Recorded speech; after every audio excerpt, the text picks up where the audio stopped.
Welcome back to Dishing You Well. As always, I'm excited to see you guys back, family. Especially since I'm going to be showing you guys how to make chicken Parmesan today. Yep, you heard it right. We're going to be making chicken Parmesan, and I'm also going to show you guys how to prepare your marinara sauce from scratch. That's right, you don't have to buy it in a jar. It's super simple to make it from scratch.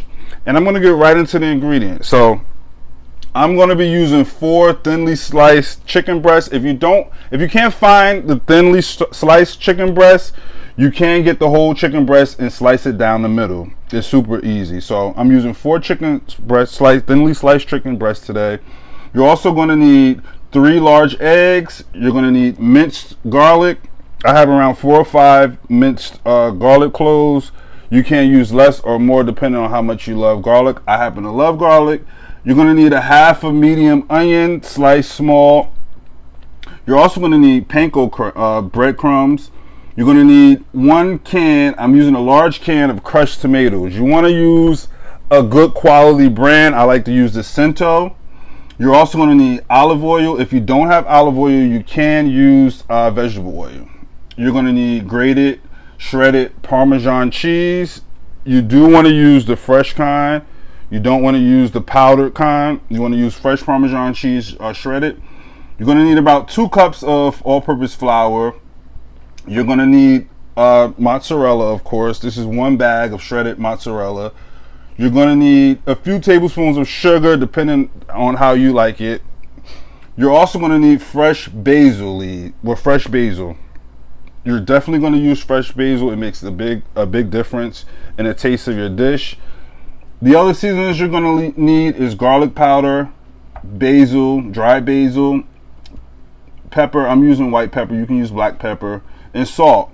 And that's pretty much all the ingredients you'll need. We're going to pair it with a spaghetti garlic noodle.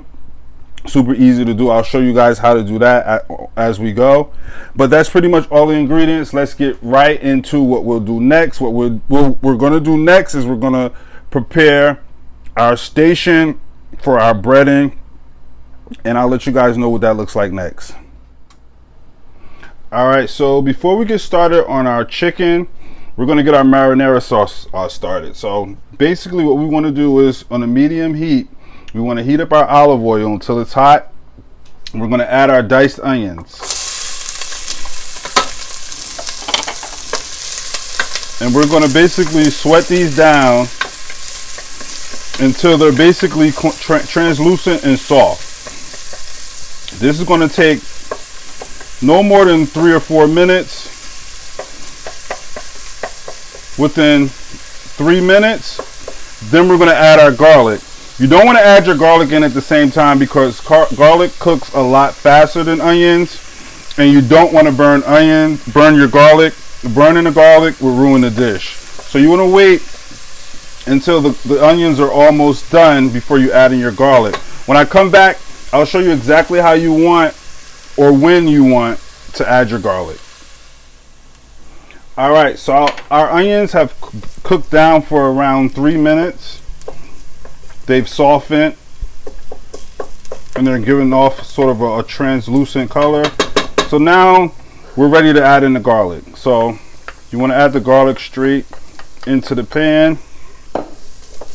And you want to watch the garlic because, as I stated, the garlic will burn pretty quick. So you only want to cook the garlic down for around 2 minutes. You want to just release the flavors and the aroma of the garlic, which will only take you around 2 minutes. You want it to have a golden color to it, but you want to make sure you stand by the pot so you can watch it and continuously stir and turn. Because again, you do not want the garlic to burn. So after 2 minutes, I'll come back. I'll show you guys exactly what it's going to look like. And then we'll be ready to add in the crushed tomatoes.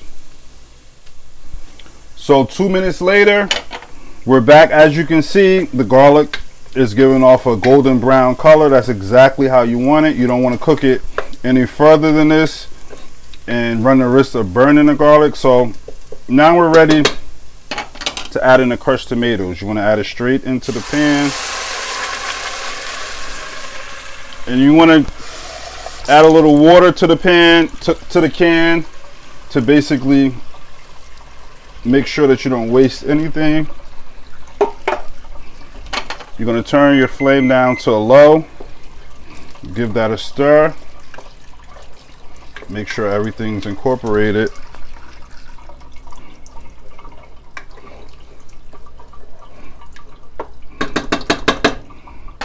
And right now, you want to start adding in your seasonings. You're going to add in your garlic powder. You want to add in a little at a time because you can always add more later. You want to add in your dry basil. You want to put the dry basil in the beginning because you want to give the heat enough time to release the oils of the basil. The heat is what's going to release the flavor and the oils of the basil. The fresh basil you'll add towards the end. You want to add in your pepper. And you want to add in your salt.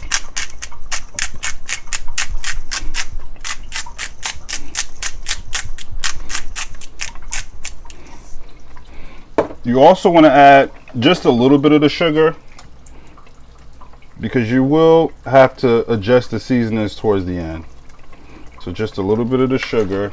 You want to make sure that your flame is on low. Give that a good stir.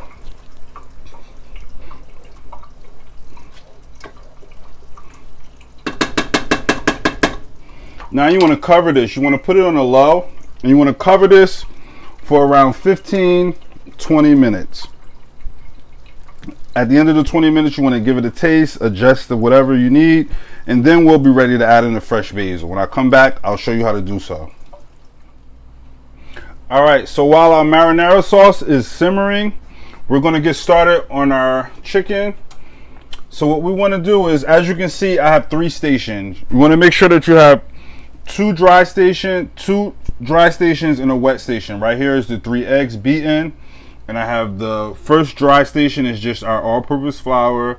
Our second dry station is our panko crumbs. I have 2 cups of panko crumbs and a half a cup of grated Parmesan cheese mixed together. That's going to be our last station, and we're going to start by seasoning the chicken breast. So we're going to go in and we're going to keep the seasoning of the chicken breast pretty simple. We're just going to season our chicken breast with salt and pepper. So we're going to go right in with the salt. And I have it, it might look like it's laying on the counter, but it's actually laying on a clear cutting board. So with salt and pepper, we're going to season the chicken breast. Then we're going to go ahead, give it a flip so we can season the other side. Simple. This is pretty simple. And again, simple seasonings, just salt and pepper.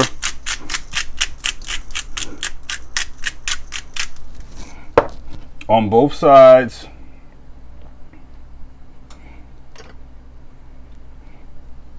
Now we're going to get ready to basically get our chicken breast coated. Again, we're going to start with dry, wet, dry. Dry, wet, dry. The first dry is the all-purpose flour. So we're going to give it a coating of the all-purpose flour.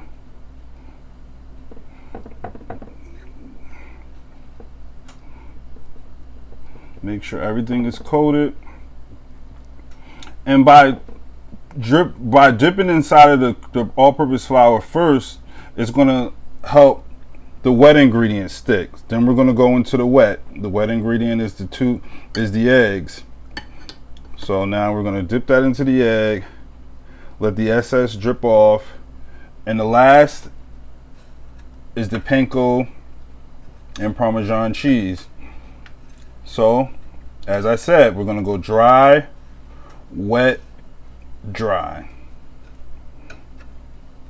And we're going to set it to the side. Again, we're going to go in dry, which is the flour. Make sure that it's coated. It gets a little messy, but that's all right. We're going to clean the kitchen. Dry.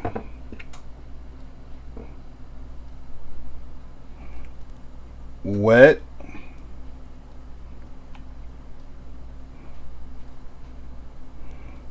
Dry. Make sure that the panko, breadcrumbs, and the Parmesan cheese will always be your last step. Make sure that it's coated thoroughly, and we're going to set it to the side. That's simple. So when we set that, we're going to do the remaining two. We're going to set that to the side. We're going to go check on our marinara sauce, and when I come back, I'll show you how to get these chicken breasts fried up. Be right back. All right, so after 20 minutes, our marinara sauce has cooked down lovely. As you can see, it has a thick, chunky texture, and that's the way you want your marinara sauce. You don't want it runny. You want it to have a lot of texture to it. I've already went in and tasted it, and I did have to add a bit more sugar and a little bit more salt. But now is your perfect time to add in your basil. I've diced or sliced chopped my basil up as so. And now is the perfect time to add your basil. Your basil is going to wilt. The heat is going to release all of the flavor, the perfumey flavor of the basil. You want to give it a nice stir. And then you want to go in and you want to turn your heat off. You're going to turn your heat off. You're going to cover it with a lid. And you're going to let that basil marinate into that marinara sauce. While that's being done, we're going to set this to the side and we're going to get started on frying our chicken breasts up. I'll show you how we'll do that. So now that our marinara is set to the side, we're going to get started on frying up these chicken breasts. So right here I have our heated oil.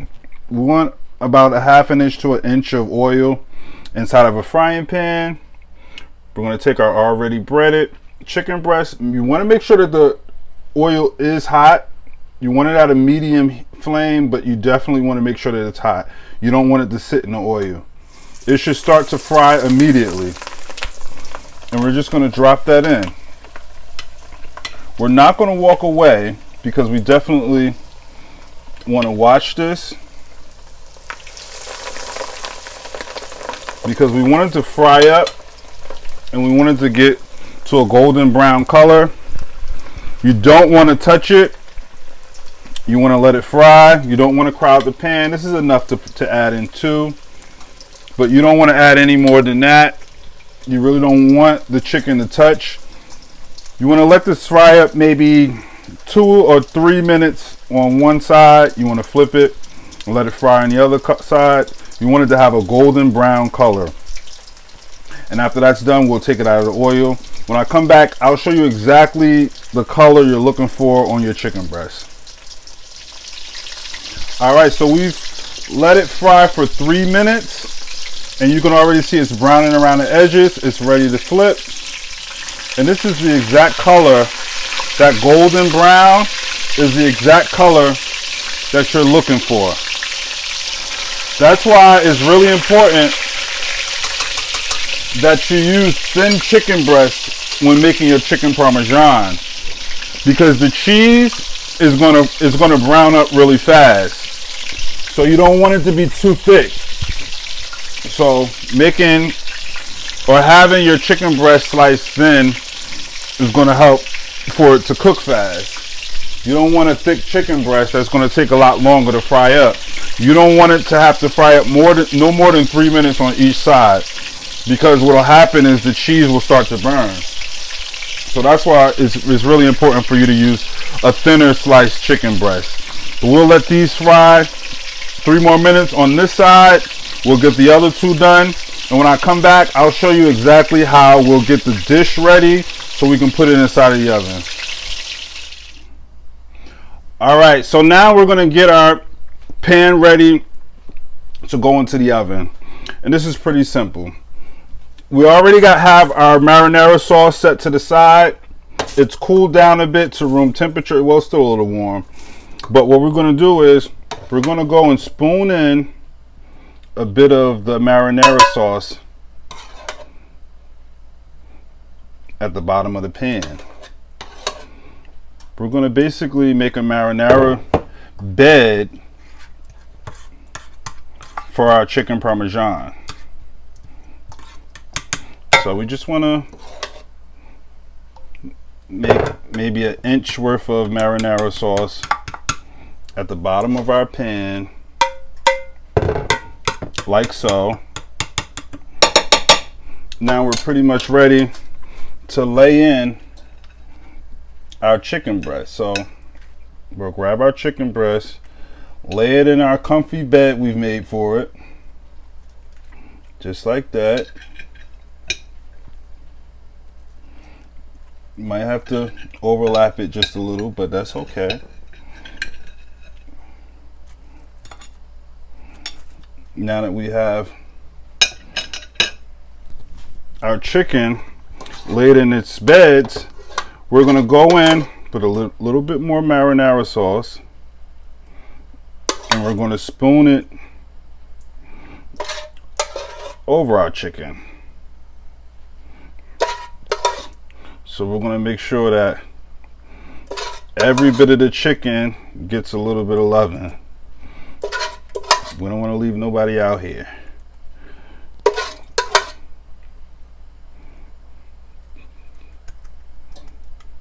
So after we've done that, what I like to do is I like to go in with a little Parmesan cheese and layer a thin layer over the chicken. I like to layer a thin layer of Parmesan cheese right under the mozzarella. The Parmesan cheese has a bit of saltiness to it, so that'll just help with the flavor of the chicken. Then we're going to go in with the mozzarella cheese,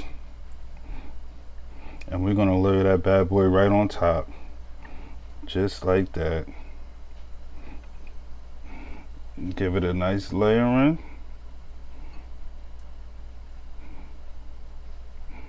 Just like that.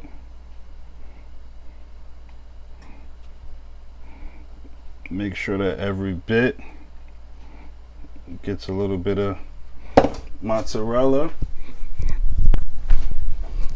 And to top it off, I like to sprinkle just a little bit of dry basil on the top. Not a lot, just a little bit, just for coloring and presentation. And now we're pretty much ready to go into the oven. Make sure that you heat your oven to a 375 degree. Don't go with the 350 like most of us like to stay at. This actually does require for your oven to be at 375 degrees, and you don't want to cover it. Make sure that you don't cover it. We want this uncovered at 375 degrees for 25 to 30 minutes. When I come back, I'll show you exactly how long we left it in the oven at 375, and I'll show you what it looks like. So after 30 minutes, this is exactly what you want it to look like. Even though it still has its crust, you want it to be moist in the inside. That's what's important. You want enough sauce at the bottom so that you can pair it with whatever you're pairing it with. If you're making a chicken parmesan sandwich or sub, or if you're pairing it over noodles, you want enough sauce at the bottom so you'll be able to make that happen. So I'm actually going to pair it with a garlic butter noodle, and I'm going to show you guys exactly what that looks like now. Man, take a look at that. Now that gets no closer to heaven than this. As I said, you want it to remain crispy on the outside, but take a look at that when I slice that bad boy open. Look at how juicy that is. Can you see that? How simple was that? I paired it with the garlic spaghetti. Just cooked up a spaghetti noodles the traditional way with a little bit of butter and garlic. Oh man. That's delicious. I want you guys to drop down in the comments. Let me know how you like your chicken parmesan. Do you like it on subs? Do you like it with noodles? Maybe elbow noodles, penne noodles. The variety is endless. Again, I want to thank you guys for spending time with me in my kitchen. I truly appreciate the love and support. And as always, I'm dishing you well.